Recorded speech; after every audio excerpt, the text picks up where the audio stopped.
सत श्री अकाल प्यारे दोस्तों, प्यार भरी फतेह कबूल करनी।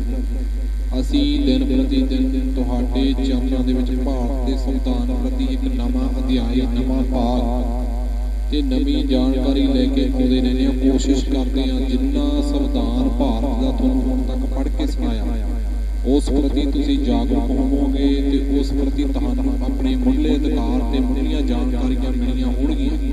ਕਿਸ ਭਾਰਤ ਦੇ ਸੰਵਿਧਾਨ ਵਿੱਚ ਤੁਹਾਡੇ ਕੀ ਅਧਿਕਾਰ ਨੇ, ਕਿ ਤੁਹਾਡੇ ਅਧਿਕਾਰਾਂ ਦੀ ਕੀ ਰੱਖਿਆ ਕਰੀ ਗਈ ਹੈ। ਸੋ ਇੰਨੀ ਕੁ ਕੋਸ਼ਿਸ਼ ਕਰਿਆ ਕਰੋ ਕਿ ਇਸ ਭਾਰਤ ਦੇ ਸੰਵਿਧਾਨ ਨੂੰ ਆਪਣੀ ਮੁੱਢਲੀ ਜ਼ਿੰਦਗੀ ਵਿੱਚ ਸ਼ਾਮਲ ਕਰ ਸਕੋ ਤੇ ਇਸ ਭਾਰਤ ਦੇ ਸੰਵਿਧਾਨ ਨੂੰ ਆਪਣੀ ਮੁੱਢਲੀ ਜ਼ਿੰਦਗੀ ਦਾ ਇੱਕ ਹਿੱਸਾ ਬਣਾ ਸਕੋ ਤੇ ਆਪਣੇ ਬੱਚਿਆਂ ਦੀ ਸਕੂਲੀ ਜ਼ਿੰਦਗੀ ਵਿੱਚ ਇਸ ਭਾਰਤ ਦੇ ਸੰਵਿਧਾਨ ਨੂੰ ਸ਼ਾਮਲ ਕਰ ਸਕੋ। ਜਿੰਨੇ ਵੀ ਆਰਟੀਕਲ ਤੁਹਾਨੂੰ ਪੜ੍ਹ ਕੇ ਸੁਣਾਏ ਨੇ, ਇਹ ਤੁਹਾਡੇ ਲੋਕਾਂ ਲਈ ਤੇ ਤੁਹਾਡੇ ਹਿੱਤਾਂ ਲਈ ਹੀ ਬਾਬਾ ਸਾਹਿਬ ਡਾਕਟਰ ਭੀਮ ਰਾਓ ਅੰਬੇਦਕਰ ਜੀ ਨੇ ਬਣਾਏ ਨੇ। ਇਹ ਭਾਰਤ ਦਾ ਸੰਵਿਧਾਨ ਕਿਸੇ ਜਾਤੀ, ਕਿਸੇ ਤਬਕੇ, ਕਿਸੇ ਧਰਮ, ਕਿਸੇ ਮਜ਼ਹਬ ਦਾ ਨਹੀਂ। ਇਹ ਭਾਰਤ ਦਾ ਸੰਵਿਧਾਨ ਤੁਹਾਡੇ ਆਪਣੇ ਲੋਕਾਂ ਦਾ ਤੇ ਤੁਹਾਡੇ ਆਪਣੇ ਲੋਕਾਂ ਨੂੰ ਹੀ ਸਮਰਪਿਤ ਹੈ। ਸੋ ਕਈ ਲੋਕਾਂ ਦੀ ਸੋਚ ਹੈ ਕਿ ਭਾਰਤ ਦਾ ਸੰਵਿਧਾਨ ਸਿਰਫ ਨੀਵੀਆਂ ਸ਼੍ਰੇਣੀਆਂ ਜਾਂ ਛੋਟੇ ਪਛੜੇ ਵਰਗਾਂ ਲਈ ਹੈ। ਭਾਰਤ ਦਾ ਸੰਵਿਧਾਨ ਹਰ ਇੱਕ ਨਾਗਰਿਕ, ਹਰ ਇੱਕ ਦੇਸ਼ ਵਾਸੀ ਨੂੰ ਉਸਦੇ ਬਰਾਬਰ ਦਾ ਅਧਿਕਾਰ ਦਿੰਦਾ ਹੈ। ਇਸ ਸੰਵਿਧਾਨ ਵਿੱਚ ਕਿਸੇ ਦਾ ਵਿਤਕਰਾ ਜਾਂ ਕਿਸੇ ਨਾਲ ਵਿਚਾਰ ਵਟਾਂਦਰਾ ਜਾਂ ਕਿਸੇ ਨਾਲ ਕੋਈ ਤਕਰਾਰ ਜਾਂ ਕੋਈ ਭੇਦਭਾਵ ਨਹੀਂ। ਭਾਰਤ ਦਾ ਸੰਵਿਧਾਨ ਭਾਰਤ ਦੇ ਲੋਕਾਂ ਦਾ, ਅਖੰਡ ਭਾਰਤ ਦੇ ਲੋਕਾਂ ਦਾ ਸੰਵਿਧਾਨ ਹੈ।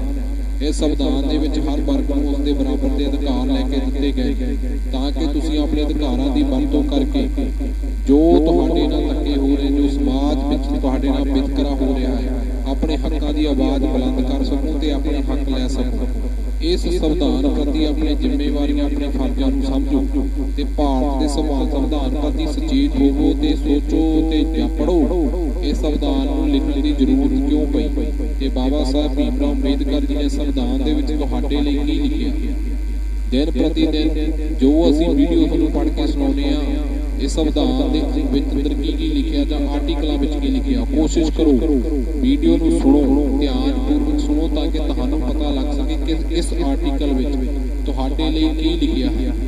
ਤੇ ਅਗਰ ਤੁਸੀਂ ਤੁਹਾਡੇ ਮਨ ਵਿੱਚ ਕਿਸੇ ਤਰ੍ਹਾਂ ਦਾ ਕੋਈ ਸਵਾਲ ਹੈ ਜਾਂ ਕਿਸੇ ਤਰ੍ਹਾਂ ਦੀ ਕੋਈ ਪਰੇਸ਼ਾਨੀ ਜਾਂ ਮੁਸ਼ਕਲ ਜਾਂ ਕਿਸੇ ਆਰਟੀਕਲ ਪ੍ਰਤੀ ਤੁਸੀਂ ਸੰਤੁਸ਼ਟੀ ਜ਼ਾਹਰ ਨਹੀਂ ਕਰਦੇ ਤਾਂ ਕਮੈਂਟ ਬਾਕਸ ਵਿੱਚ ਆਪਣੇ ਸੁਝਾਅ ਸਾਨੂੰ ਦੇ ਸਕਦੇ ਹੋ ਤੇ ਅਸੀਂ ਕੋਸ਼ਿਸ਼ ਕਰਾਂਗੇ ਤੁਹਾਡੇ ਸਵਾਲਾਂ ਦੇ ਜਵਾਬ ਦੇ ਸਕੀਏ। ਸੋ ਮੇਰੀ ਬੇਨਤੀ ਇਹੀ ਹੈ ਕਿ ਇਸ ਭਾਰਤ ਦੇ ਸੰਵਿਧਾਨ ਨੂੰ ਅਪਣਾਓ ਤੇ ਇਸ ਭਾਰਤ ਦੇ ਸੰਵਿਧਾਨ ਨੂੰ ਅਪਣਾ ਕੇ ਤੁਸੀਂ ਇਹ ਦੇਖੋ ਕਿ ਤੁਹਾਡੇ ਲਈ ਬਾਬਾ ਸਾਹਿਬ ਅੰਬੇਦਕਰ ਜੀ ਨੇ ਕੀ ਲਿਖਿਆ ਤੇ ਸੰਵਿਧਾਨ ਨੂੰ ਲਿਖਣ ਦੀ ਕਿਉਂ ਜ਼ਰੂਰਤ ਪਈ ਸੀ, ਇਹ ਤੁਸੀਂ ਪੜ੍ਹ ਸਕਦੇ। ਸੋ ਅਗਰ ਭਾਰਤ ਦਾ ਸੰਵਿਧਾਨ ਜਿਉਂਦਾ ਰਹੇਗਾ, ਤੁਹਾਡੇ ਖੁਆਬ, ਤੁਹਾਡੇ ਸੁਪਨੇ, ਤੁਹਾਡੇ ਬੱਚੇ, ਤੁਹਾਡਾ ਭਵਿੱਖ ਤੇ ਤੁਹਾਡਾ ਆਉਣ ਵਾਲਾ ਸਮਾਜ ਜਿੰਦਾ ਰਹੇਗਾ। ਸੋ ਅਸੀਂ ਹੁਣ ਤੱਕ ਭਾਰਤ ਦੇ ਸੰਵਿਧਾਨ ਦੇ 14 ਭਾਗ ਪੜ੍ਹ ਚੁੱਕੇ ਹਾਂ। ਅਸੀਂ ਭਾਗ 15ਵਾਂ ਪੜ੍ਹਾਂਗੇ ਜਿਸ ਵਿੱਚ ਚੋਣਾਂ, ਇੱਕ ਛੋਟੀ ਜਿਹੀ ਕਵਿਤਾ ਕਿਸੇ ਕਵੀ ਨੇ ਲਿਖੀ ਹੈ ਸੰਵਿਧਾਨ ਦੇ ਅੰਦਰ। ਉਸ ਵਿੱਚ ਕੀ ਲਿਖਿਆ, ਹੱਕ ਵੋਟਾਂ ਦਾ ਨਾ ਐਵੇਂ ਨਹੀਂ ਮੁਫਤ ਮਿਲਿਆ, ਹੱਕ ਵੋਟ ਦਾ ਨਾ ਐਵੇਂ ਨਹੀਂ ਮੁਫਤ ਮਿਲਿਆ। ਬਾਬਾ ਸਾਹਿਬ ਨੇ ਲੜੀ ਲੜਾਈ ਇਸ ਲਈ, ਵੋਟ ਜਾਨ ਤੋਂ ਵੋਟ ਪ੍ਰਾਣ ਹੁੰਦੇ, ਵੋਟ ਜਾਨ ਤੇ ਵੋਟ ਪ੍ਰਾਣ ਹੁੰਦੇ। ਬਾਬਾ ਸਾਹਿਬ ਨੇ ਗੱਲ ਸਮਝਾਈ ਇਸ ਲਈ ਸਾਡਾ ਜੀਣਾ ਮਰਨਾ ਇਹਦੇ ਨਾਲ ਵੱਜਾ, ਸਹਿਜ ਸਭ ਦੀ ਵੋਟ ਬਣਾਈ ਇਸ ਲਈ ਸਾਡਾ ਜੀਣਾ ਮਰਨਾ ਇਹਦੇ ਨਾਲ ਵੱਜਾ, ਸਹਿਜਲ ਸਭ ਦੀ ਵੋਟ ਬਣਾਈ ਇਸ ਲਈ ਐਰੇ ਗਹਿਰੇ ਨੂੰ ਕਦੇ ਨਾ ਵੋਟ ਪਾਇਓ, ਲੂਣ ਮਿਰਚ ਦੇ ਪਾ ਨਹੀਂ ਆਈ ਵੋਟ ਇਸ ਲਈ। ਬਾਬਾ ਸਾਹਿਬ ਨੇ ਦਿੱਤੀ ਹੈ ਜ਼ਿੰਦਗੀ, ਬਾਬਾ ਸਾਹਿਬ ਨੇ ਦਿੱਤੀ ਹੈ ਸੌਗਾਤ ਵੱਡੀ, ਵੋਟਾਂ ਕਰਕੇ ਕੁਛ ਸਮਾਜ ਦੀ ਹੈ, ਵੋਟਾਂ ਨਾਲ ਹੀ ਹੈ ਸਾਡੀ ਔਕਾਤ ਵੱਡੀ। ਹਾਕਮ ਉਹਨਾਂ ਦੀ ਨਹੀਂ ਪਰਵਾਹ ਕਰਦਾ, ਹਾਕਮ ਉਹਨਾਂ ਦੀ ਹੀ ਪਰਵਾਹ ਕਰਦਾ, ਲੋਕ ਰਾਜ ਵਿੱਚ ਜਿਹਦੀ ਜਮਾਤ ਵੱਡੀ, ਇਹ ਤਾਂ ਦਿਲਾਂ ਦਿਮਾਗਾਂ ਤੋਂ ਕੱਢ ਦੇਵੋ, ਹੁੰਦੀ ਇੱਕ ਨਹੀਂ ਕਦੇ ਦੀ ਯਾਦ। ਇਨ੍ਹਾਂ ਦਿਲਾਂ ਦਿਮਾਗਾਂ ਤੋਂ ਕੱਢ ਦੇਵੋ, ਹੁੰਦੀ ਇੱਕ ਨਹੀਂ ਕਦੇ ਵੀ ਯਾਦ। ਸੋ ਚੋਣਾਂ ਤੋਂ ਤੁਹਾਨੂੰ ਸਮਝ ਹੀ ਆ ਗਿਆ, ਚੋਣਾਂ ਤੋਂ ਭਾਵ ਹੈ ਵੋਟ। ਜਦੋਂ ਤੁਸੀਂ ਸਮਾਜ ਵਿੱਚ ਕਿਸੇ ਕੈਂਡੀਡੇਟ ਨੂੰ ਜਾਂ ਕਿਸੇ ਮੈਂਬਰ ਨੂੰ ਜਾਂ ਕਿਸੇ ਉਮੀਦਵਾਰ ਨੂੰ ਵੋਟ ਪਾਉਂਦੇ ਹੋ ਤਾਂ ਉਸ ਵਿੱਚ ਤੁਹਾਨੂੰ ਪਤਾ ਹੁੰਦਾ ਕਿ ਕਿਸ ਕੈਂਡੀਡੇਟ ਦਾ ਕੀ ਚੋਣ ਨਿਸ਼ਾਨ ਹੈ, ਤੁਸੀਂ ਕਿਸ ਨੂੰ ਵੋਟ ਪਾਉਂਦੇ ਹੋ। ਤੇ ਇੱਕ ਸਮਾਜ ਵਿੱਚ ਆਪਣੇ ਜਾਂ ਵਿਚਾਰ ਵਿੱਚ ਆਪਣੇ ਏਰੀਏ ਵਿੱਚ ਸੋਚਿਆ ਕਰੋ, ਕਿਸੇ ਸੂਝਵਾਨ ਸੂਝਵਾਨ ਵੋਟਰ ਜਾਂ ਸੂਝਵਾਨ ਮੈਂਬਰ ਨੂੰ ਜਿਤਾਇਆ ਜਾਵੇ ਜਾਂ ਵੋਟ ਪਾ ਕੇ ਉਸ ਨੂੰ ਜੇਤੂ ਬਣਾਇਆ ਜਾਵੇ, ਜਿਸ ਨੂੰ ਪੂਰੇ ਸਮਾਜ ਬਾਰੇ ਜਾਣਕਾਰੀ ਹੋਵੇ ਕਿ ਮੇਰੇ ਸਮਾਜ ਨੂੰ ਕਿਸ ਪ੍ਰਤੀ ਕਿਸ ਚੀਜ਼ ਦੀ ਲੋੜ ਹੈ ਤੇ ਉਹ ਕਿਸੇ ਸਮਾਜ ਵਿੱਚ ਕਿਸੇ ਨਾਲ ਵਿਤਕਰਾ ਨਾ ਕਰਦਾ ਹੋਵੇ। ਅਗਰ ਉਹ ਸਮਾਜ ਦੇ ਵਿੱਚ ਨਿਰਪੱਖ ਚੱਲੇਗਾ ਤਾਂ ਹੋ ਸਕਦਾ ਤੁਹਾਡੇ ਲਈ ਇੱਕ ਵਧੀਆ ਸੁਗਾਤ ਤੇ ਵਧੀਆ ਮੌਕੇ ਤੇ ਤੁਹਾਡੇ ਸਮਾਜ ਦਾ ਵਧੀਆ ਵਿਕਾਸ ਤੇ ਵਧੀਆ ਵਿਸਤਾਰ ਕਰ ਸਕੇਗਾ। ਸੋ ਇੱਕ ਕਵਿਤਾ ਦੇ ਵਿੱਚ ਤੁਹਾਨੂੰ ਕੀ ਲਿਖਿਆ ਕਿ ਤੁਹਾਨੂੰ ਵੋਟ ਪਾਉਣ ਦਾ ਹੱਕ ਮੁਫਤ ਨਹੀਂ ਮਿਲਿਆ, ਤੁਹਾਨੂੰ ਵੋਟ ਪਾਉਣ ਦਾ ਹੱਕ ਮੁਫਤ ਨਹੀਂ ਮਿਲਿਆ। ਇਸ ਵੋਟ ਪਾਉਣ ਦੇ ਅਧਿਕਾਰ ਲਈ ਬਾਬਾ ਸਾਹਿਬ ਨੇ ਤੁਹਾਡੇ ਤੋਂ ਲੜਾਈ ਲੜੀ।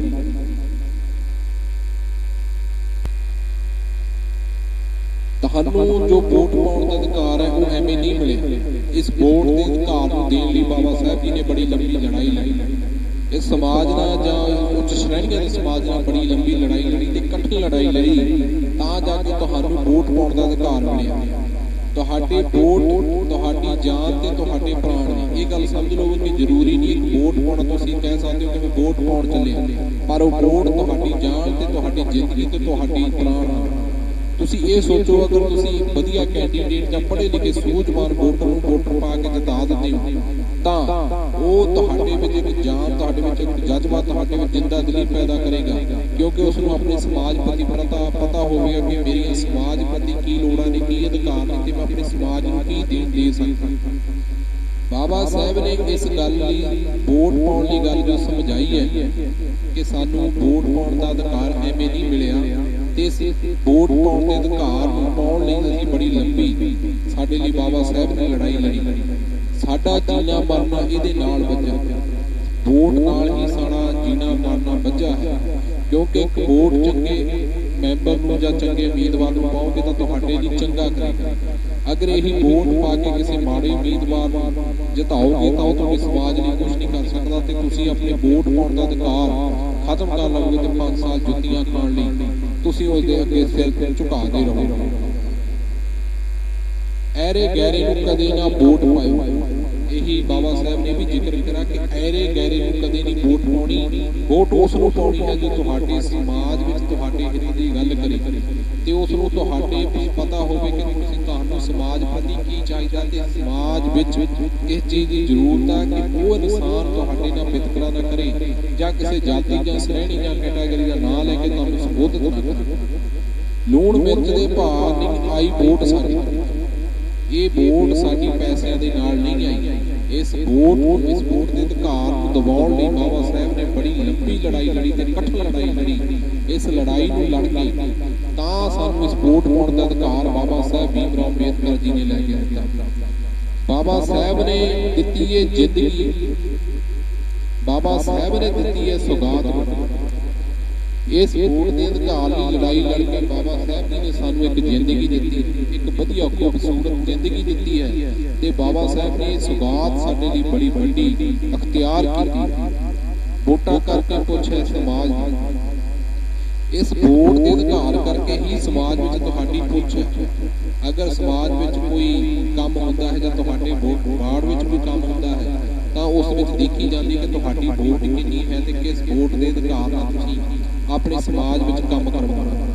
ਵੋਟਾਂ ਨਾਲ ਹੀ ਇਹ ਸਾਡੀ ਔਕਾਤ ਹੁੰਦੀ। ਅਗਰ ਸਾਡੇ ਕੋਲ ਵੋਟ ਹੈ ਤਾਂ ਕੱਲ੍ਹ ਨੂੰ ਹਰ ਉਮੀਦਵਾਰ ਸਾਡੇ ਘਰ ਇਹ ਕਹਿਣ ਆਵੇਗਾ ਕਿ ਭਾਈ ਮੈਨੂੰ ਵੋਟ ਪਾਇਓ, ਮੇਰਾ ਚੋਣ ਨਿਸ਼ਾਨ ਇਹ ਹੈ ਤੇ ਤੁਸੀਂ ਉਸ ਉਮੀਦਵਾਰ ਨੂੰ ਸਵਾਲ ਕਰ ਸਕਦੇ ਹੋ ਅਸੀਂ ਵੋਟ ਪਾਵਾਂਗੇ ਪਰ ਤੁਸੀਂ ਦੱਸੋ ਸਾਡੇ ਸਮਾਜ ਲਈ ਕੀ ਕੀਤਾ। ਅਗਰ ਤੁਸੀਂ ਜਿੱਤ ਜਾਂਦੇ ਹੋ ਤਾਂ ਸਾਡੇ ਸਮਾਜ ਲਈ ਕੀ ਕਰੋਗੇ। ਹਾਕਮ ਉਹਨਾਂ ਦੀ ਨਹੀਂ ਪਰਵਾਹ ਕਰਦੇ, ਹਾਕਮ ਉਹਨਾਂ ਦੀ ਹੀ ਪਰਵਾਹ ਕਰਦੇ ਨੇ ਲੋਕ ਰਾਜ ਵਿੱਚ ਜਿਨ੍ਹਾਂ ਦੀ ਹੈ ਜਮਾਤ। ਅਗਰ ਲੋਕ ਰਾਜ ਤੁਹਾਡਾ ਰਾਜ ਹੋਵੇ ਤਾਂ ਹਾਕਮ ਵੀ ਤੁਹਾਡੀ ਪਰਵਾਹ ਕਰਨਗੇ, ਤੁਹਾਡੇ ਤੋਂ ਪੁੱਛ ਕੇ ਗੱਲ ਕਰਨਗੇ, ਤੁਹਾਡੇ ਤੋਂ ਡਰਨਗੇ ਕਿ ਲੋਕ ਰਾਜ ਵਿੱਚ ਤੁਹਾਡੀ ਜੋ ਹੈਸੀਅਤ ਉਹ ਬੜੀ ਵੱਡੀ ਹੈ ਤੇ ਲੋਕ ਰਾਜ ਵਿੱਚ ਤੁਹਾਡਾ ਜਜ਼ਬਾ ਕਿੰਨਾ ਉਹ ਦੇਖ ਕੇ ਚੱਲਣਗੇ ਕਿ ਅਗਰ ਅਸੀਂ ਇਹਨਾਂ ਤੋਂ ਵੋਟ ਲੈ ਲੈਂਦੇ ਹਾਂ ਤੇ ਇਹਨਾਂ ਦੇ ਸਮਾਜ ਲਈ ਜਾਂ ਇਹਨਾਂ ਦੇ ਜੋ ਵਾਰਡ ਹੈ ਇਸ ਲਈ ਕੁਛ ਨਹੀਂ ਕਰਦੇ ਤਾਂ ਕੱਲ੍ਹ ਨੂੰ ਸਾਨੂੰ ਸਾਡੇ ਪਦ ਤੋਂ ਹੇਠਾਂ ਵੀ ਸੜ ਸਕਦੇ। ਇਹ ਤਾਂ ਦਿਲਾਂ ਦਿਮਾਗਾਂ ਤੋਂ ਕੱਢ ਦੇਵੋ, ਇਸ ਗੱਲ ਨੂੰ ਦਿਲ ਤੇ ਦਿਮਾਗ ਤੋਂ ਕੱਢ ਦੇਵੋ। ਹੁੰਦੀ ਇੱਕ ਨਹੀਂ ਕਦੇ ਦੀ ਯਾਦ कदे एक इंसान की कोई जात या एक कस्बे की कोई जात नहीं बड़ी हो सकती अगर सब जातां पातां तो निरपक्ष होकर हर एक जात का सन्मान करनगे, हर एक मजहब हर एक धर्म का सत्कार करनगे, उन्हां नाल ही साडा राज ते साडा लोक राज बनना होंदा है। हुण असीं पढ़दे हां आर्टिकल नंबर 324 जिस विच चोणां दे अधिकार ते चोण कंट्रोल ते चोण कमिशन कोल की अधिकार ने। इस संबंधी तुसीं आर्टिकल 324 नंबर विच पढ़ोगे। लोक सूचियां ਦੀਆਂ ਤਿਆਰੀਆਂ ਲਈ संसद ਅਤੇ ਸੰਵਿਧਾਨ ਸਭਾਵਾਂ ਲਈ ਚੋਣਾਂ ਲਈ ਸੰਵਿਧਾਨ ਤਹਿਤ ਰਾਸ਼ਟਰਪਤੀ ਅਤੇ ਉਪ ਰਾਸ਼ਟਰਪਤੀ ਦੀ ਚੋਣ ਲਈ ਪ੍ਰਬੰਧ ਲਈ ਦਿਸ਼ਾ ਨਿਰਦੇਸ਼ ਦੇਣ ਲਈ ਸਾਰੇ ਅਧਿਕਾਰ ਚੋਣ ਕਮਿਸ਼ਨ ਕੋਲ ਹੋਣਗੇ। ਚੋਣਾਂ ਦੀ ਸੂਚੀਆਂ ਤਿਆਰ ਕਰ ਲਈ ਜਦੋਂ ਤੁਹਾਡੇ ਵੋਟਾਂ ਦੀਆਂ ਪੈਂਦੀਆਂ ਤੇ ਉਹਨਾਂ ਦੀ ਇੱਕ ਸੂਚੀ ਤਿਆਰ ਕਰੀ ਜਾਂਦੀ ਹੈ ਕਿ ਇਸ ਏਰੀਏ ਦੇ ਵਿੱਚ ਕਿੰਨੀ ਵੋਟ ਹੈ, ਇਸ ਵਾਰਡ ਨੰਬਰ ਵਿੱਚ ਕਿੰਨੀ ਵੋਟ ਹੈ। ਇਹ ਸਭ ਵਿਧਾਨ ਸਭਾਵਾਂ ਦੀਆਂ ਚੋਣਾਂ ਲਈ ਇਸ ਸੰਵਿਧਾਨ ਦੇ ਤਹਿਤ ਉਪ ਰਾਸ਼ਟਰਪਤੀ ਦੀ ਚੋਣ ਲਈ ਤੇ ਰਾਸ਼ਟਰਪਤੀ ਦੀ ਚੋਣ ਲਈ ਪ੍ਰਬੰਧਾਂ ਲਈ ਦਿਸ਼ਾ ਨਿਰਦੇਸ਼ ਦੇਣ ਲਈ ਸਾਰੇ ਅਧਿਕਾਰ ਚੋਣ ਕਮਿਸ਼ਨ ਕੋਲ ਹੁੰਦੇ ਹਨ।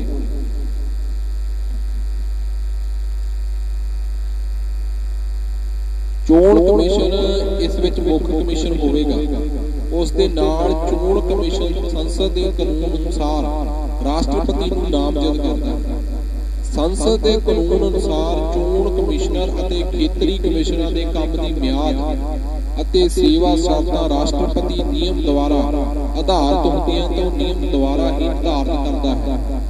ਮੁੱਖ ਚੋਣ ਕਮਿਸ਼ਨ ਦੇ ਅਹੁਦੇ ਨੂੰ ਹਟਾਉਣ ਲਈ ਜੋ ਚੋਣ ਕਮਿਸ਼ਨ ਅਗਰ ਉਸ ਨੂੰ ਅਹੁਦੇ ਤੋਂ ਹਟਾਉਣਾ ਹੈ ਤਾਂ ਉਸ ਦਾ ਸਹੀ ਢੰਗ ਤੇ ਸਹੀ ਤਰੀਕਾ ਸੁਪਰੀਮ ਕੋਰਟ ਦੇ ਜੱਜ ਦੇ ਅਹੁਦੇ ਤੋਂ ਵੱਖ ਕਰਨ ਲਈ ਹੁੰਦਾ।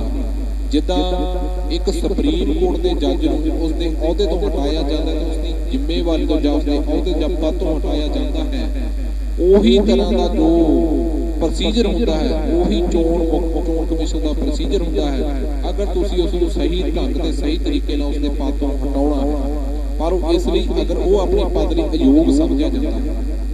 ਕਿਸੇ ਚੋਣ ਕਮਿਸ਼ਨ ਜਾਂ ਖੇਤਰੀ ਕਮਿਸ਼ਨ ਨੂੰ ਹਟਾਉਣਾ ਮੁੱਖ ਚੋਣ ਕਮਿਸ਼ਨ ਦੀਆਂ ਸਿਫਾਰਸ਼ਾਂ ਤੇ ਹੀ ਹੋਵੇਗਾ। ਅਗਰ ਕਿਸੇ ਚੋਣ ਕਮਿਸ਼ਨ ਨੂੰ ਆਪਣੇ ਖੇਤਰੀ ਕਮਿਸ਼ਨਰ ਨੂੰ ਹਟਾਉਣਾ ਹੈ ਤਾਂ ਇਹ ਸਭ ਚੋਣ ਕਮਿਸ਼ਨ ਦੀਆਂ ਸਿਫਾਰਸ਼ਾਂ ਤੇ ਹੀ ਲਾਗੂ ਹੋਵੇਗਾ ਤੇ ਉਹੀ ਇਹ ਸਿਫਾਰਸ਼ਾਂ ਕਰ ਸਕੇਗਾ ਕਿ ਉਹ ਇਸ ਪ੍ਰਤੀ ਯੋਗ ਹੈ ਜਾਂ ਯੋਗ ਨਹੀਂ। ਰਾਸ਼ਟਰਪਤੀ ਦਾ ਰਾਜ ਦਾ ਗਵਰਨਰ ਜਿਵੇਂ ਮਾਮਲਾ ਹੋਵੇ ਚੋਣ ਕਮਿਸ਼ਨ ਦੁਆਰਾ ਬੇਨਤੀ ਕਰਨ ਤੇ ਚੋਣ ਕਮਿਸ਼ਨ ਖੇਤਰੀ ਕਮਿਸ਼ਨ ਉਹਨਾਂ ਦੇ ਕੰਮਕਾਰ ਦੀ ਸਹਾਇਤਾ ਲਈ ਹੋਰ ਸਟਾਫ ਵੀ ਨਿਯੁਕਤ ਕਰ ਸਕਦਾ ਹੈ।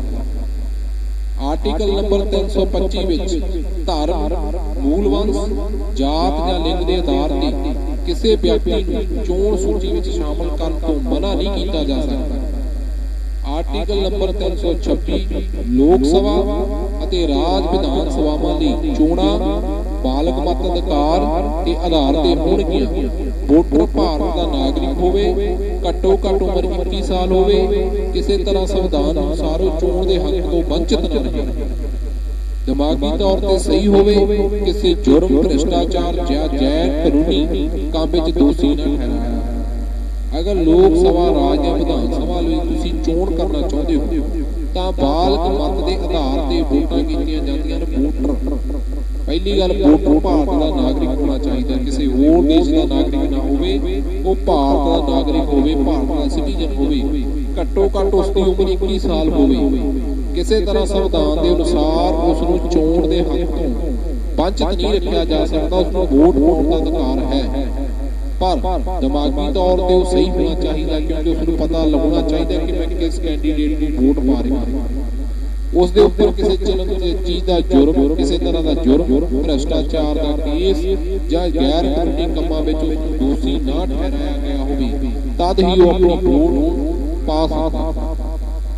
ਆਰਟੀਕਲ ਨੰਬਰ 327 ਵਿਧਾਨ ਸਭਾਵਾਂ ਦੀਆਂ ਚੋਣਾਂ ਸੰਬੰਧੀ ਸੰਸਦ ਕੋਲ ਸ਼ਕਤੀ ਕਾਨੂੰਨ ਦੁਆਰਾ ਸੰਸਦ ਦੇ ਦੋਹਾਂ ਸਦਨਾਂ ਦੇ ਰਾਜਾਂ ਦੀਆਂ ਵਿਧਾਨ ਸਭਾਵਾਂ ਦੀ ਚੋਣ ਨਾਲ ਸੰਬੰਧਿਤ ਕਿਸੇ ਮੁੱਦੇ ਤੇ ਕਾਨੂੰਨ ਬਣਾ ਸਕਦੀ ਹੈ। ਵਿਧਾਨ ਸਭਾਵਾਂ ਦੀਆਂ ਜੋ ਸੰਬੰਧੀ ਜਿਨ੍ਹਾਂ ਕੋਲ ਜੋ ਸ਼ਕਤੀਆਂ ਹੁੰਦੀਆਂ ਨੇ ਸੰਸਦ ਦੁਆਰਾ ਦੋਹਾਂ ਸਦਨਾਂ ਦੁਆਰਾ ਉਸ ਕਾਨੂੰਨ ਨੂੰ ਰਾਜਾਂ ਦੀਆਂ ਵਿਧਾਨ ਸਭਾ ਵਿੱਚ ਪਾਸ ਕਰਕੇ ਉਸ ਪ੍ਰਤੀ ਇੱਕ ਕਾਨੂੰਨ ਬਣਾ ਲਿਆ ਜਾਂਦਾ ਕਿ ਚੋਣ ਕਮਿਸ਼ਨ ਆਪਣੇ ਰਾਜ ਵਿੱਚ ਵੋਟਾਂ ਦੀ ਜੋ ਗਿਣਤੀ ਹੈ ਜਾਂ ਵੋਟਾਂ ਦੀ ਜੋ ਪੈਣ ਦਾ ਪ੍ਰੋਸੀਜਰ ਉਹ ਕਿਸ ਤਰ੍ਹਾਂ ਕਰਵਾਏਗਾ। ਆਰਟੀਕਲ ਨੰਬਰ 328 ਕਿਸੇ ਰਾਜ ਦੀ ਵਿਧਾਨ ਸਭਾ ਲਈ ਚੋਣਾਂ ਦਾ ਪ੍ਰਬੰਧ ਕਰਨ ਬਾਰੇ ਵਿਧਾਨ ਮੰਡਲ ਕੋਲ ਸਾਰੇ ਅਖਤਿਆਰ ਹਨ, ਬਸਤਰੇ ਹਨ ਤੇ ਸੰਸਦ ਦੇ ਸੰਵਿਧਾਨ ਅਨੁਸਾਰ ਨਿਯਮ ਬਣਾਏ ਜਾਣ। ਚੋਣ ਲੜਨ ਦਾ ਅਧਿਕਾਰ ਇੱਕ ਕਾਨੂੰਨੀ ਅਧਿਕਾਰ ਹੈ। ਇਹ ਆਮ ਕਾਨੂੰਨ ਅਤੇ ਨਾ ਮੂਲ ਅਧਿਕਾਰ ਤੌਰ ਤੇ ਮੰਨਿਆ ਜਾਂਦਾ ਹੈ। ਚੋਣ ਲੜਨ ਦਾ ਅਧਿਕਾਰ ਇੱਕ ਕਾਨੂੰਨੀ ਅਧਿਕਾਰ ਹੈ। ਤੁਸੀਂ ਕਿਸੇ ਬਿਨਾਂ ਪ੍ਰੈਸ਼ਰ ਤੇ, ਬਿਨਾਂ ਕਿਸੇ ਜਾਤ ਪਾਤ ਦੇ ਬੰਧਨ ਤੋਂ ਆਪਣਾ ਕਾਨੂੰਨੀ ਅਧਿਕਾਰ ਲੈ ਕੇ ਵੋਟ ਪਾਉਣ ਦਾ ਅਧਿਕਾਰ ਰੱਖਦੇ ਹੋ। ਇਹ ਕਾਨੂੰਨ ਆਮ ਤੌਰ ਤੇ ਨਾ ਮੂਲ ਹੈ ਨਾ ਅਧਿਕਾਰ ਤੌਰ ਤੇ ਮੰਨਿਆ ਜਾਂਦਾ ਹੈ। 329 ਆਰਟੀਕਲ ਚੋਣਾਂ ਬਾਰੇ ਮਾਮਲਿਆਂ ਵਿੱਚ ਕੋਰਟ ਦੀ ਦਖਲ ਜਾਂ ਦਖਲ ਤੇ ਪਾਬੰਦੀ। ਇਸ ਸੰਵਿਧਾਨ ਵਿੱਚ ਕਿਸੇ ਗੱਲ ਦੇ ਹੁੰਦੇ ਹੋਏ ਵੀ ਆਰਟੀਕਲ 327 ਜਾਂ 328 ਦੇ ਅਧੀਨ ਬਣਾਈ ਗਈ ਜਾਂ ਬਣਾਈ ਜਾਣ ਵਾਲੀ ਕੋਈ ਨੀਤੀ ਜੋ ਚੋਣ ਹਲਕਿਆਂ ਦੀ ਹੱਦਬੰਦੀ ਬਾਰੇ ਹੋਵੇ, ਉਹਨਾਂ ਹਲਕਿਆਂ ਲਈ ਸੀਟਾਂ ਤੇ ਅਲਟਾਮੇਟਮ ਬਾਰੇ ਹੋਵੇ, ਇਹਨਾਂ ਬਾਰੇ ਕਿਸੇ ਕੋਰਟ ਵਿੱਚ ਪ੍ਰਸ਼ਨ ਨਹੀਂ ਉਠਾਇਆ ਜਾ ਸਕਦਾ। ਸੰਸਦ ਦੇ ਹਰੇਕ ਸਦਨ ਜਾਂ ਕਿਸੇ ਰਾਜ ਵਿੱਚ ਵਿਧਾਨ ਮੰਡਲ ਦੇ ਸਦਨਾਂ ਦਾ ਜਾਂ ਹਰੇਕ ਸਦਨਾਂ ਦੇ ਲਈ ਚੋਣਾਂ ਬਾਰੇ ਚੋਣ ਪਟੀਸ਼ਨ ਹੀ ਹੋਵੇ ਅਤੇ ਇਹ ਵਿਧਾਨ ਮੰਡਲ ਦੁਆਰਾ ਬਣਾਏ ਗਏ ਨਿਯਮਾਂ ਦੇ ਅਨੁਸਾਰ ਹੀ ਹੋ ਸਕਦੀ ਹੈ। ਵਰਨਾ ਇਹ ਉਹਨਾਂ ਦੇ ਆਧਾਰ ਤੇ ਅਗਰ ਨਹੀਂ ਹੈ ਤਾਂ ਕੋਈ ਵੀ ਇਸ ਪੱਖ ਨੂੰ ਪੇਸ਼ ਨਹੀਂ ਕਰ ਸਕਦਾ ਜਾਂ ਪੱਖ ਪੇਸ਼ ਕਰਨ ਵਿੱਚ ਆਪਣਾ ਹੱਕ ਨਹੀਂ ਜਤਾ ਸਕਦਾ। ਸੰਸਦ ਦੇ ਹਰੇਕ ਸਦਨ ਜਾਂ ਕਿਸੇ ਰਾਜ ਦੇ ਵਿਧਾਨ ਮੰਡਲ ਦੇ ਸਦਨ ਵਿੱਚ ਹਰੇਕ ਸਦਨ ਲਈ ਚੋਣਾਂ ਬਾਰੇ ਚੋਣ ਪਟੀਸ਼ਨ ਹੋ ਸਕਦੀ ਹੈ। ਇਹ ਵਿਧਾਨ ਮੰਡਲ ਦੁਆਰਾ ਬਣਾਏ ਗਏ ਨਿਯਮਾਂ ਅਨੁਸਾਰ ਹੀ ਹੋ ਸਕਦੀ ਹੈ। ਪ੍ਰਧਾਨ ਮੰਤਰੀ ਅਤੇ ਸਪੀਕਰ ਦੇ ਮਾਮਲੇ ਵਿੱਚ ਸੰਸਦ ਲਈ ਚੋਣਾਂ ਬਾਰੇ ਵਿਸ਼ੇਸ਼ ਵਿਵਸਥਾ ਹੈ। 44ਵਾਂ ਸੰਵਿਧਾਨ ਸੰਸ਼ੋਧਨ 20/6/1900 ਤੋਂ ਲਾਗੂ ਹੁੰਦਾ ਹੈ। ਉਸ ਆਧਾਰ ਤੇ ਇਹ ਸਭ ਪ੍ਰੋਸੀਜਰ ਤੇ ਕਾਨੂੰਨ ਬਣਾਏ ਜਾਂਦੇ ਹਨ। ਭਾਗ 16 ਕੁਝ ਵਰਗਾਂ ਬਾਰੇ ਵਿਸ਼ੇਸ਼ ਪ੍ਰਬੰਧ ਜਾਂ ਵਿਵਸਥਾ ਦੇ ਪ੍ਰਬੰਧ ਕੀ ਹਨ। ਅਸਾਮ ਦੇ ਸਵੈ ਸ਼ਾਸਤ ਜ਼ਿਲ੍ਹਿਆਂ ਦੇ ਐਸਟੀ ਤੇ ਐਸਸੀ ਲਈ ਰਾਖਵੀਆਂ ਸੀਟਾਂ। ਨੰਬਰ 1 ਲੋਕ ਸਭਾ ਵਿੱਚ ਅਨੁਸੂਚਿਤ ਜਾਤਾਂ ਲਈ ਅਸਾਮ ਦੇ ਸਵੈ ਸ਼ਾਸਤ ਜ਼ਿਲ੍ਹਿਆਂ ਦੇ ਐਸਟੀ ਨੂੰ ਛੱਡ ਕੇ ਹੋਰ ਐਸਟੀ ਲਈ ਅਤੇ ਅਸਾਮ ਦੇ ਸਵੈ ਸ਼ਾਸਤ ਜ਼ਿਲ੍ਹਿਆਂ ਦੀਆਂ ਅਨੁਸੂਚਿਤ ਜਨਜਾਤਾਂ ਲਈ ਸੀਟਾਂ ਰਾਖਵੀਆਂ ਹੋਣਗੀਆਂ। SC/ST ਦੇ ਰਾਖਵੀਆਂ ਸੀਟਾਂ ਦਾ ਅਨੁਪਾਤ ਲੋਕ ਸਭਾ ਵਿੱਚ ਉਸ ਰਾਜ ਦੇ ਐਲਾਨ ਸੀਟਾਂ ਦੀ ਕੁੱਲ ਸੰਖਿਆ ਦੇ ਨਾਲ ਹੀ ਹੋਵੇਗਾ। ਜੋ ਉਸ ਰਾਜ ਦੀਆਂ ਅਨੁਸੂਚਿਤ ਜਾਤਾਂ ਦੀਆਂ ਜੋ ਉਸ ਰਾਜ ਦੇ ਹਿੱਸੇ ਲਈ ST ਜਿਨ੍ਹਾਂ ਬਾਰੇ ਸੀਟਾਂ ਇਸ ਪ੍ਰਕਾਰ ਰਾਖਵੀਆਂ ਹਨ, ਜਨਸੰਖਿਆ ਦਾ ਅਨੁਪਾਤ ਉਸ ਰਾਜ ਦੀ ਕੁੱਲ ਜਨਸੰਖਿਆ ਤੋਂ ਹੈ। ਜਨਸੰਖਿਆ ਤੋਂ ਭਾਵ ਜੋ ਅੰਤਮ ਮਰਦਸ਼ੁਮਾਰੀ ਦੇ ਅੰਕੜੇ ਹਨ, ਭਾਵ 2001 ਦੇ ਅੰਕੜੇ ਤੋਂ ਉਦੋਂ ਤੱਕ ਕਿ ਉਹ 2026 ਦੇ ਅੰਕੜੇ ਪ੍ਰਕਾਸ਼ਿਤ ਨਹੀਂ ਹੋ ਜਾਂਦੇ, ਉਦੋਂ ਤੱਕ ਇਸ ਤਰ੍ਹਾਂ ਪ੍ਰਸਿੱਧ ਤੇ ਰਾਖਵੀਆਂ ਸੀਟਾਂ ਤੇ ST ਤੇ ST ਦੀ ਇੱਕ ਸਹੀ ਅਨੁਪਾਤ ਜਨਸੰਖਿਆ ਦੇ ਅਨੁਪਾਤ ਤੇ ਆਪਣੇ ਵੋਟ ਤੇ ਆਪਣੇ ਪਦ ਨੂੰ ਸਥਾਪਿਤ ਕਰਨ ਲਈ ਰਾਖਵਾਂ ਸਥਾਨ ਹੋਵੇਗਾ। ਆਰਟੀਕਲ ਨੰਬਰ 331 ਲੋਕ ਸਭਾ ਵਿੱਚ ਐਂਗਲੋ ਇੰਡੀਅਨ ਸਮੁਦਾਇ ਦਾ ਪ੍ਰਤੀਨਿਧਤਵ। ਜੇ ਰਾਸ਼ਟਰਪਤੀ ਇਹ ਸਮਝੇ ਕਿ ਉਪਰੋਕਤ ਸਮੁਦਾਇ ਦੀ ਲੋਕ ਸਭਾ ਵਿੱਚ ਨੁਮਾਇੰਦਗੀ ਕਾਫੀ ਨਹੀਂ ਹੈ ਤਾਂ ਉਹ ਵੱਧ ਤੋਂ ਵੱਧ ਇਸ ਸਮੁਦਾਇ ਦੇ 2 ਮੈਂਬਰ ਲੋਕ ਸਭਾ ਵਿੱਚ ਨਾਮਜ਼ਦ ਕਰ ਸਕਦਾ। ਆਰਟੀਕਲ ਨੰਬਰ 332 ਰਾਜ ਦੀਆਂ ਵਿਧਾਨ ਸਭਾਵਾਂ ਵਿੱਚ SC ਤੇ ST ਲਈ ਸੀਟਾਂ ਦਾ ਰਾਖਵੀਕਰਨ। ਹਰ ਰਾਜ ਦੀ ਵਿਧਾਨ ਸਭਾ ਲਈ SC/ST ਲਈ ਸੀਟਾਂ ਰਾਖਵੀਆਂ ਹੋਣਗੀਆਂ। ਅਸਾਮ ਰਾਜ ਦੀ ਵਿਧਾਨ ਸਭਾ ਵਿੱਚ ਸਵੈ ਸ਼ਾਸਤ ਜ਼ਿਲ੍ਹਿਆਂ ਲਈ ਵੀ ਸੀਟਾਂ ਰਾਖਵੀਆਂ ਹੋਣਗੀਆਂ। SC/ST ਲਈ ਰਾਖਵੀਆਂ ਸੀਟਾਂ ਦੀ ਗਿਣਤੀ ਕਿਸੇ ਰਾਜ ਦੀ ਵਿਧਾਨ ਸਭਾ ਵਿੱਚ ਕੁੱਲ ਆਬਾਦੀ ਵਿੱਚ ਇਹਨਾਂ ਦੀ ਆਬਾਦੀ ਤੋਂ ਅਨੁਸਾਰ ਹੀ ਹੋਵੇਗੀ। ਆਰਟੀਕਲ ਨੰਬਰ 333 ਰਾਜ ਦੀਆਂ ਵਿਧਾਨ ਸਭਾਵਾਂ ਵਿੱਚ ਐਂਗਲੋ ਇੰਡੀਅਨ ਸਮੁਦਾਇ ਦਾ ਪ੍ਰਤੀਨਿਧਤਵ। ਜੇ ਕਿਸੇ ਰਾਜ ਦਾ ਗਵਰਨਰ ਇਹ ਸਮਝੇ ਕਿ ਇਸ ਸਮੁਦਾਇ ਦੀ ਨੁਮਾਇੰਦਗੀ ਰਾਜ ਵਿੱਚ ਕਾਫੀ ਨਹੀਂ ਤਾਂ ਉਹ ਵਿਧਾਨ ਸਭਾ ਦੇ ਇੱਕ ਮੈਂਬਰ ਨਾਮਜ਼ਦ ਕਰ ਸਕਦਾ। ਆਰਟੀਕਲ ਨੰਬਰ 334 ਸਥਾਨਾਂ ਦਾ ਰਾਖਵਾਂਕਰਨ ਅਤੇ ਵਿਸ਼ੇਸ਼ ਪ੍ਰਤੀਨਿਧਤਵ ਦਾ 70 ਸਾਲਾਂ ਬਾਅਦ ਦਾ ਨਾ ਰਹਿਣਾ। ਸੰਵਿਧਾਨ ਦੇ ਅਧੀਨ ਰਹਿੰਦੇ ਹੋਏ ਵੀ ਲੋਕ ਸਭਾ ਵਿੱਚ ਅਤੇ ਰਾਜਾਂ ਦੀਆਂ ਵਿਧਾਨ ਸਭਾਵਾਂ ਵਿੱਚ SC/ST ਲਈ ਸਥਾਨਾਂ ਦੇ ਰਾਖਵੇਕਰਨ ਸੰਬੰਧੀ ਅਤੇ ਲੋਕ ਸਭਾ ਵਿੱਚ ਰਾਜਾਂ ਦੀਆਂ ਵਿਧਾਨ ਸਭਾਵਾਂ ਵਿੱਚ ਨਾ ਨਾਮਜ਼ਦਗੀ ਦੁਆਰਾ ਐਗਲੋ ਇੰਡੀਅਨ ਸਮੁਦਾਇ ਦੇ ਪ੍ਰਤੀਨਿਧਤਵ ਸੰਬੰਧੀ ਸੰਵਿਧਾਨ ਦੇ ਸ਼ੁਰੂ ਹੋਣ ਤੋਂ 70 ਸਾਲ ਬਾਅਦ ਭਾਵ 2020 ਵਿੱਚ ਪ੍ਰਭਾਵੀ ਨਹੀਂ ਰਹਿਣਗੇ। ਜ਼ਿਕਰਯੋਗ ਹੈ ਕਿ ਇਸ ਰਾਜਨੀਤਿਕ ਨੁਮਾਇੰਦਗੀ ਦੇ ਹਰ 10 ਸਾਲ ਦੇ ਬਾਅਦ ਵਿਚਾਰ ਹੁੰਦਾ ਹੈ, ਸੰਸਦ ਵਿੱਚ ਇਸ ਨੂੰ ਅੱਗੋਂ 10 ਸਾਲ ਲਈ ਵਧਾ ਦਿੱਤਾ ਜਾਂਦਾ ਹੈ ਜਾਂ ਸੰਸਦ ਇਸ ਨੂੰ 10 ਸਾਲ ਲਈ ਅੱਗੇ ਵਧਾ ਦਿੰਦੀ ਹੈ। 335 ਆਰਟੀਕਲ ਵਿੱਚ ਲਿਖਿਆ ਹੈ ਸੇਵਾਵਾਂ ਅਤੇ ਪਦਾਂ ਲਈ ਐਸਸੀ ਤੇ ਐਸਟੀ ਦੇ ਦਾਅਵੇ।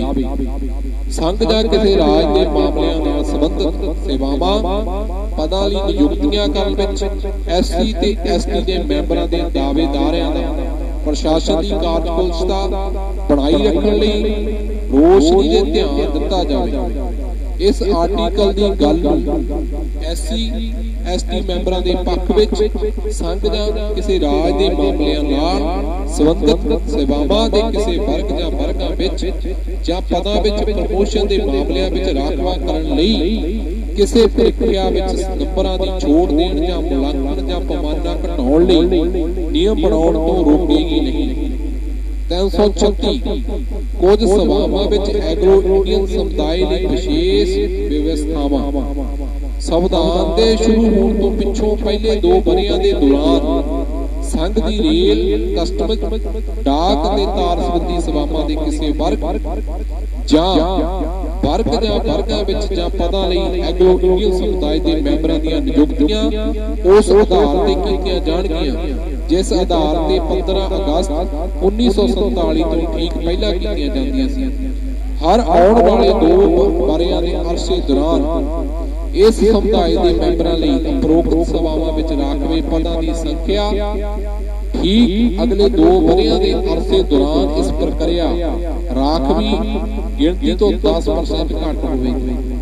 ਪਰ ਇਸ ਸੰਵਿਧਾਨ ਦੇ ਸ਼ੁਰੂ ਹੋਣ ਤੋਂ 10 ਸਾਲ ਦੇ ਅੰਤ ਵਿੱਚ ਅਜਿਹੇ ਸਾਰੇ ਰਾਖਵੇਂਕਰਨ ਖਤਮ ਹੋ ਜਾਣਗੇ ਜੇ ਐਗਲੋ ਇੰਡੀਅਨ ਸਮੁਦਾਇ ਦੇ ਮੈਂਬਰ ਹੋਰ ਸਮੁਦਾਇਆਂ ਦੇ ਮੈਂਬਰਾਂ ਦੀ ਤੁਲਨਾ ਵਿੱਚ ਮੈਰਿਟ ਦੇ ਆਧਾਰ ਤੇ ਨਿਯੁਕਤੀ ਲਈ ਯੋਗਤਾ ਪ੍ਰਾਪਤ ਹੋਣ ਤਾਂ ਉਸ ਸਮੁਦਾਇ ਦੀ ਰਾਖਵੇਂ ਪਦਾਂ ਤੋਂ ਅਲੱਗ ਜਾਂ ਉਸ ਦੇ ਵਾਧੂ ਪਦਾਂ ਦੇ ਐਗਲੋ ਇੰਡੀਅਨ ਸਮੁਦਾਇ ਦੇ ਮੈਂਬਰਾਂ ਦੀ ਨਿਯੁਕਤੀ ਦੀ ਕੋਈ ਗੱਲ ਵਰਜਿਤ ਨਹੀਂ ਕਰੇਗੀ।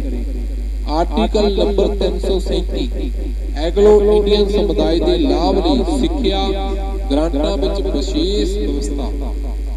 ਇਸ ਸੰਬੰਧੀ ਸੰਵਿਧਾਨ ਦੇ ਸ਼ੁਰੂ ਹੋਣ ਤੋਂ ਪਿੱਛੋਂ ਪਹਿਲੇ 3 ਵਰ੍ਹਿਆਂ ਦੌਰਾਨ ਇਸ ਸਮੁਦਾਇ ਦੇ ਫਾਇਦੇ ਲਈ ਸਿੱਖਿਆ ਦੇ ਸੰਬੰਧ ਵਿੱਚ ਸੰਘ ਅਤੇ ਹਰੇਕ ਰਾਜ ਦੁਆਰਾ ਉਹੀ ਗ੍ਰਾਂਟ ਜੇ ਕੋਈ ਹੋਵੇ ਦਿੱਤੀ ਜਾਵੇਗੀ ਜੋ 31 ਮਾਰਚ 1948 ਨੂੰ ਖਤਮ ਹੋਣ ਵਾਲੇ ਵਿੱਤੀ ਸਾਲ ਲਈ ਦਿੱਤੀ ਗਈ ਸੀ। ਆਉਣ ਵਾਲੇ ਹਰੇਕ 3 ਵਰ੍ਹਿਆਂ ਦੇ ਅਰਸੇ ਦੌਰਾਨ ਗ੍ਰਾਂਟ ਠੀਕ ਪਹਿਲੇ 3 ਵਰ੍ਹਿਆਂ ਦੇ ਅਰਸੇ ਦੇ ਮੁਕਾਬਲੇ 10% ਘੱਟ ਹੋ ਸਕਦੀ ਹੈ। ਪਰ ਇਸ ਸੰਵਿਧਾਨ ਦੇ ਸ਼ੁਰੂ ਤੋਂ 10 ਸਾਲ ਦੇ ਅੰਤ ਵਿੱਚ ਅਜਿਹੀ ਗ੍ਰਾਂਟ ਜਿਸ ਹੱਦ ਤੱਕ ਉਹ ਐਗਲੋ ਇੰਡੀਅਨ ਸਮੁਦਾਇ ਲਈ ਵਿਸ਼ੇਸ਼ ਰਿਆਇਤ ਹੈ ਉਸ ਹੱਦ ਤੱਕ ਖਤਮ ਹੋ ਜਾਵੇਗੀ। ਪਰ ਇਹ ਵੀ ਕੋਈ ਸਿੱਖਿਆ ਸੰਸਥਾ ਇਸ ਆਰਟੀਕਲ ਦੇ ਅਧੀਨ ਗ੍ਰਾਂਟ ਪ੍ਰਾਪਤ ਕਰਨ ਦੀ ਤਦ ਤੱਕ ਹੱਕਦਾਰ ਨਹੀਂ ਹੋਵੇਗੀ ਜਦ ਤੱਕ ਉਸ ਦੇ ਸਾਲਾਨਾ ਦਾਖਲਿਆਂ ਵਿੱਚ ਘੱਟੋ ਘੱਟ 40% ਦਾਖਲੇ ਐਗਲੋ ਇੰਡੀਅਨ ਤੋਂ ਅਲੱਗ ਸਮੁਦਾਇਆਂ ਦੇ ਮੈਂਬਰਾਂ ਲਈ ਉਪਲਬਧ ਨਹੀਂ ਕੀਤੇ ਜਾਂਦੇ। ਆਰਟੀਕਲ ਨੰਬਰ 338 ਰਾਸ਼ਟਰੀ ਅਨੁਸੂਚਿਤ ਜਾਤੀ ਕਮਿਸ਼ਨ।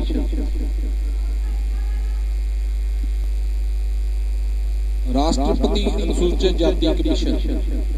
ਅਨੁਸੂਚਿਤ ਜਾਤਾਂ ਲਈ ਰਾਸ਼ਟਰੀ ਕਮਿਸ਼ਨ ਦੇ ਰੂਪ ਵਿੱਚ ਐਸਸੀ ਲਈ ਇੱਕ ਕਮਿਸ਼ਨ ਹੋਵੇਗਾ। ਸੰਸਦ ਦੁਆਰਾ ਇਸ ਸੇਵਾ ਸ਼ਰਤਾਂ ਦੁਆਰਾ ਕਾਨੂੰਨ ਦੇ ਅਧੀਨ ਹੁੰਦੇ ਹੋਏ ਕਮਿਸ਼ਨ ਦਾ ਇੱਕ ਮੁਖੀ, ਉਪ ਮੁਖੀ ਅਤੇ 3 ਹੋਰ ਵਿਅਕਤੀ ਹੋਣਗੇ। ਸੇਵਾ ਸ਼ਰਤਾਂ ਦੇ ਇਸ ਪ੍ਰਕਾਰ ਨਿਯੁਕਤ ਕੀਤੇ ਜਾਣਗੇ। ਉਪ ਮੁਖੀ ਤੇ ਹੋਰ ਮੈਂਬਰਾਂ ਦੇ ਪਦ ਦੀ ਮਿਆਦ ਅਜਿਹੀ ਹੋਵੇਗੀ ਜਿਵੇਂ ਮੁਖੀ ਨਿਯਮ ਦੁਆਰਾ ਨਿਰਧਾਰਿਤ ਹੋਵੇ। ਰਾਸ਼ਟਰਪਤੀ ਆਪਣੇ ਦਰਖਾਸਤ ਜਾਂ ਰਾਸ਼ਟਰਪਤੀ ਆਪਣੇ ਦਸਤਖਤ ਤੇ ਮੋਹਰ ਨਾਲ ਇਹਨਾਂ ਨੂੰ ਨਿਯੁਕਤ ਕਰੇਗਾ। ਕਮਿਸ਼ਨ ਆਪਣੀ ਪ੍ਰਕਿਰਿਆ ਸੰਬੰਧੀ ਨਿਯਮ ਬਣਾਉਣ ਦੀ ਸ਼ਕਤੀ ਹਾਸਲ ਹੋਵੇਗੀ। ਕਮਿਸ਼ਨ ਦਾ ਇਹ ਫਰਜ਼ ਹੋਵੇਗਾ ਕਿ ਉਹ ਇਸ ਸੰਵਿਧਾਨ ਦੇ ਤਹਿਤ ਐਸਸੀ ਨਾਲ ਸੰਬੰਧਿਤ ਸਾਰੇ ਵਿਸ਼ਿਆਂ ਦੀ ਜਾਂਚ ਕਰੇ ਤੇ ਬਰਾਬਰੀ ਦੇਵੇ, ਹਿੱਤਾਂ ਦੀ ਰੱਖਿਆ ਬਾਰੇ ਉਪਾਅ ਕਰੇ, ਸੁਝਾਅ ਦੇਵੇ, ਨਿਗਰਾਨੀ ਰੱਖੇ ਤੇ ਮੁਲਾਂਕਣ ਕਰੇ ਤੇ ਕਿਸੇ ਚੀਜ਼ ਦਾ ਪੱਖਪਾਤ ਨਾ ਕਰੇ। ਐਸਸੀ ਤੇ ਉਹਨਾਂ ਨੇ ਸੰਵਿਧਾਨਕ ਹੱਕ ਅਧਿਕਾਰਾਂ ਤੋਂ ਵੰਚਿਤ ਕਰਨ ਸੰਬੰਧੀ ਦਰਜ ਸ਼ਿਕਾਇਤਾਂ ਦੀ ਜਾਂਚ ਪੜਤਾਲ ਕਰੇ। ਐਸਸੀ ਲਈ ਸਮਾਜਿਕ ਆਰਥਿਕ ਵਿਕਾਸ ਯੋਜਨਾ ਪ੍ਰਕਿਰਿਆ ਵਿੱਚ ਹਿੱਸਾ ਲਵੇ, ਸਲਾਹ ਦੇਵੇ ਤੇ ਸੰਘ ਜਾਂ ਕਿਸੇ ਰਾਜ ਦੇ ਅਧੀਨ ਉਹਨਾਂ ਦੇ ਵਿਕਾਸ ਦੀ ਗਤੀ ਦਾ ਮੁਲਾਂਕਣ ਕਰੇ। ਉਹਨਾਂ ਸੁਰੱਖਿਆਵਾਂ ਦੇ ਲਾਗੂ ਹੋਣ ਸੰਬੰਧੀ ਹਰ ਸਾਲ ਅਜਿਹੇ ਹੋਰ ਸਮਿਆਂ ਤੇ ਜਦੋਂ ਕਮਿਸ਼ਨ ਠੀਕ ਸਮਝੇ ਰਾਸ਼ਟਰਪਤੀ ਨੂੰ ਆਪਣੀ ਰਿਪੋਰਟ ਪੇਸ਼ ਕਰੇਗਾ ਤੇ ਇਸ ਪ੍ਰਤੀ ਆਪਣੀ ਜਾਣਕਾਰੀ ਪੂਰੀ ਮੁਹੱਈਆ ਕਰਵਾਵੇਗਾ। ਅਜਿਹੀਆਂ ਸਿਫਾਰਸ਼ਾਂ ਕਰਨਾ ਜੇ ਸੰਘ ਜਾਂ ਕੋਈ ਰਾਜ ਵੀ ਪ੍ਰਬੰਧ ਕਰੇ ਕਿ ਐਸੀ ਸੁਰੱਖਿਆ, ਭਲਾਈ, ਸਮਾਜਿਕ ਆਰਥਿਕ ਵਿਕਾਸ ਬਾਰੇ ਨਿਯਮ ਕਾਨੂੰਨ ਪ੍ਰਭਾਵਸ਼ਾਲੀ ਢੰਗ ਨਾਲ ਲਾਗੂ ਹੋ ਸਕਣ ਅਤੇ ਐਸੀ ਦੇ ਹਿੱਤਾਂ ਵਿੱਚ ਉਹ ਸਾਰੇ ਕਾਰਜ ਕਰੇ ਜੋ ਰਾਸ਼ਟਰਪਤੀ ਸੰਸਦ ਦੁਆਰਾ ਬਣਾਏ ਗਏ ਕਾਨੂੰਨ ਅਧੀਨ ਰਹਿੰਦੇ। ਉਹ ਨਿਰਦੇਸ਼ ਰਾਸ਼ਟਰਪਤੀ ਐਸੀਆਂ ਸਭ ਰਿਪੋਰਟਾਂ ਨੂੰ ਸੰਸਦ ਦੇ ਹਰੇਕ ਸਦਨ ਸਾਹਮਣੇ ਰਾਖਵਾ ਕਰਨ ਅਤੇ ਉਹਨਾਂ ਦੇ ਨਾਲ ਸੰਘ ਨਾਲ ਸੰਬੰਧਿਤ ਸਿਫਾਰਸ਼ਾਂ ਉੱਤੇ ਕੀਤੀ ਗਈ ਜਾਂ ਕੀਤੀ ਜਾਣ ਵਾਲੀ ਕਾਰਵਾਈ ਤੇ ਜਾਂ ਕੋਈ ਸਿਫਾਰਸ਼ ਅਸਵੀਕਾਰ ਕੀਤੀ ਗਈ ਹੈ ਤਾਂ ਉਸ ਅਸਵੀਕਾਰ ਕਰਨ ਤੇ ਕਾਰਨਾਂ ਨੂੰ ਸਪਸ਼ਟ ਕਰਨ ਨਾਲ ਵੇਰਵਾ ਵੀ ਹੋਵੇਗਾ। ਜਿੱਥੇ ਕੋਈ ਐਸੀ ਰਿਪੋਰਟ ਜਾਂ ਉਸ ਦਾ ਕੋਈ ਭਾਗ ਕਿਸੇ ਐਸੇ ਵਿਸ਼ੇ ਨਾਲ ਸੰਬੰਧਿਤ ਹੈ ਜਿਸ ਦਾ ਕਿਸੇ ਰਾਜ ਸਰਕਾਰ ਨਾਲ ਸੰਬੰਧ ਹੈ ਤਾਂ ਅਜਿਹੀ ਰਿਪੋਰਟ ਦੀ ਇੱਕ ਕਾਪੀ ਉਸ ਰਾਜ ਦੇ ਰਾਜਪਾਲ ਨੂੰ ਭੇਜੀ ਜਾਵੇਗੀ ਜੋ ਉਸ ਨੂੰ ਰਾਜ ਦੇ ਵਿਧਾਨ ਮੰਡਲ ਸਾਹਮਣੇ ਰਾਖਵਾ ਕਰਨ ਅਤੇ ਉਸ ਦੇ ਨਾਲ ਅਜਿਹੀਆਂ ਸਿਫਾਰਸ਼ਾਂ ਅਸਵੀਕਾਰ ਕੀਤੀ ਗਈ ਹੈ ਤਾਂ ਉਸ ਦੇ ਕਾਰਨਾਂ ਨੂੰ ਸਪਸ਼ਟ ਕਰਨ ਨਾਲ ਮੈਮੋਰੰਡਮ ਵੀ ਹੋਵੇਗਾ। ਕਮਿਸ਼ਨ ਨੂੰ ਖੰਡ 5 ਦੇ ਉਪਖੰਡ B ਵਿੱਚ ਨਿਰਦੇਸ਼ ਕੀਤੇ ਗਏ ਹਨ ਕਿ ਕਿਸੇ ਵਿਸ਼ੇ ਦੀ ਜਾਂਚ ਪੜਤਾਲ ਕਰਦੇ ਸਮੇਂ ਖਾਸ ਕਰਕੇ ਹੇਠ ਲਿਖੇ ਵਿਸ਼ਿਆਂ ਦੇ ਸੰਬੰਧ ਵਿੱਚ ਉਹ ਸਭ ਸ਼ਕਤੀਆਂ ਪ੍ਰਾਪਤ ਹੋਣਗੀਆਂ ਜੋ ਸ਼ਿਕਾਇਤਾਂ ਦੀ ਜਾਂਚ ਕਰਦੇ ਸਮੇਂ ਸਿਵਲ ਕੋਰਟ ਨੂੰ ਹਨ। ਭਾਵ ਭਾਰਤ ਦੇ ਕਿਸੇ ਵੀ ਹਿੱਸੇ ਵਿੱਚ ਕਿਸੇ ਵਿਅਕਤੀ ਨੂੰ ਸੰਮਣ ਕਰਨਾ, ਹਾਜ਼ਰ ਕਰਾਉਣਾ ਅਤੇ ਸਹੁੰ ਦੇ ਉਸ ਦੀ ਪ੍ਰੀਖਿਆ ਕਰਨਾ, ਕਿਸੇ ਦਸਤਾਵੇਜ਼ ਨੂੰ ਪੇਸ਼ ਕਰਨ ਲਈ ਕਹਿਣਾ, ਐਫੀਡੈਵਿਟ ਦੀ ਗਵਾਹੀ ਹਾਸਲ ਕਰਨਾ, ਕਿਸੇ ਕੋਰਟ ਜਾਂ ਦਫ਼ਤਰਾਂ ਤੋਂ ਕਿਸੇ ਦਸਤਾਵੇਜ਼ਾਂ ਦਾ ਉਸ ਦੀ ਨਕਲ ਮੰਗਣਾ, ਗਵਾਹੀਆਂ ਤੇ ਦਸਤਾਵੇਜ਼ ਦੀ ਜਾਂਚ ਲਈ ਕਮਿਸ਼ਨ ਕੱਢਣਾ, ਕੋਈ ਹੋਰ ਵਿਸ਼ਿਆਂ ਤੇ ਜਾਂ ਹੋਰ ਰਾਸ਼ਟਰਪਤੀ ਨਿਯਮ ਦੁਆਰਾ ਨਿਰਧਾਰਿਤ ਕਰੇ। ਸੰਘ ਅਤੇ ਹਰੇਕ ਰਾਜ ਐਸਸੀ ਨੂੰ ਪ੍ਰਭਾਵਿਤ ਕਰਨ ਵਾਲੇ ਸਾਰੇ ਮਹੱਤਵਪੂਰਨ ਨੀਤੀਗਤ ਵਿਸ਼ਿਆਂ ਉੱਤੇ ਕਮਿਸ਼ਨ ਦੀ ਸਲਾਹ ਕਰੇਗੀ।